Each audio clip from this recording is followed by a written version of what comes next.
কল্পনা চাকমা অনেক আগে আমাদের বলেছিলেন যে এক সময় সমতলে এই নিপীড়ন নেমে আসবে। আজকে সমতলে নিপীড়ন নেমে এসেছে। আমরা যারা এতদিন চুপ ছিলাম, আমাদের সন্তানদের, আমাদের ভাইদের রক্ত তা আমাদের সবার হাতে রয়েছে। আজকে এখান থেকে কোনো মিছিল শুরু করেননি, 5জন 6জন ছাত্রছাত্রী এসেছেন, বিশ্ববিদ্যালয়ের ছাত্রছাত্রী, মেধাবী ছাত্রছাত্রী, এদেশের সম্পদ তারা। শুধুমাত্র তারা ছাত্র এই পরিচয়ে তাদের তুলে নেওয়া হয়েছে। একজন মানুষ যখন আক্রান্ত হন শুধু তার পরিচয়ের কারণে, তার কোনো কর্মকাণ্ডের জন্য নয়, সেটাকে জেনোসাইড বলে, ইংরেজিতে গণহত্যা বলা হয়। বাসা থেকে তুলে নেওয়া হবে, শুধু ছাত্র এর পরিচয় এখানে আসা মাত্রই তাদেরকে গ্রেফতার করা হবে, এ অন্যায়। সংযুক্ত আরব আমিরাতে আমাদের যে ভাইয়েরা গ্রেফতার হয়েছেন তাদের ব্যাপারে নাকি সরকার বলেছেন ও দেশের আইন বড় কঠিন, তাই তাদের ব্যাপারে কিছু করার নেই। তাহলে বাংলাদেশের আইন কোথায়?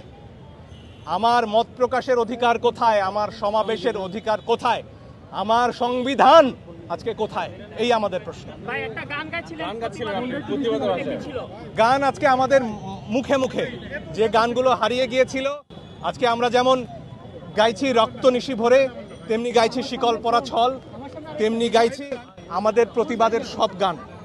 আজকে মুক্তিযুদ্ধের গানে যদি আমরা ফেরত যাই, সেখানে দেখব একই বঞ্চনার কথা এবং তার বিরুদ্ধে বাঙালির প্রতিবাদের কথা এসব গানে আছে। আমার সংস্কৃতি, আমার গান, আমার ঐতিহ্য, কেউ আমার মুখের ভাষা কেড়ে নিতে পারবে না।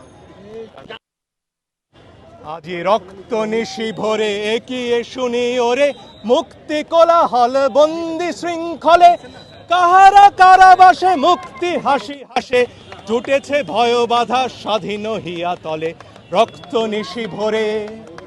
আমাদের ভাইদের কথা নজরুল অনেক আগে বলে গেছেন। ওরা দুপায়ে দলে গেল মরণ সংকারে, সবারে ডেকে গেল শিকল